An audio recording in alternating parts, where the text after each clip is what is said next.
Large numbers of similar experiences first create faint pathways. If the experiences are repeated often enough, they become broad, beaten paths. In the future, these well-trodden lanes are then the pathways along which our brain will prefer to process information.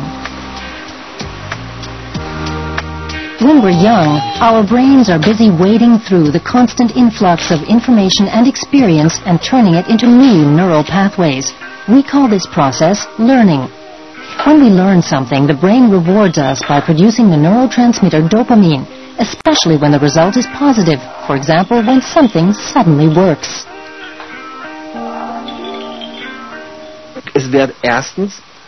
First of all, substances similar to opium are released in the brain. What does that do? It makes us feel like we're having fun. If you're producing opium up there, then you're having fun. But something else happens as well. Dopamine is also released, and it ensures that the awareness we have of just 5 to 7 things and the storing process works just a little bit better. We're just a little bit more aware of those things. That means that you get better at juggling what you're aware of, and that means the more you juggle, the more active your synapses become. And when synapses are active, they change, and things stick in your memory. Experience therefore creates new connections between nerve cells in the brain. New pathways are formed, which the brain will continue to tread. Everyone is born with some pathways already in place, but how faint or how prominent these pathways are is different for each individual. For example, when the only taxi driver for miles around wants too much money to take us home, we feel as though we're being treated unfairly. It pains us, literally. Situations like this activate the same region of your brain responsible for sensations of pain or hunger.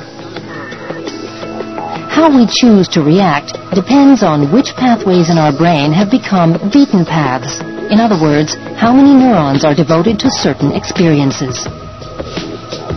At that moment, your brain works like a good democracy. There's a vote. It's a kind of weighted voting system. The neurons don't just vote yes or no. Instead, each of them which represents something fires more or less. The group which fires most strongly, the one represented by the most neurons, then dictates your decision.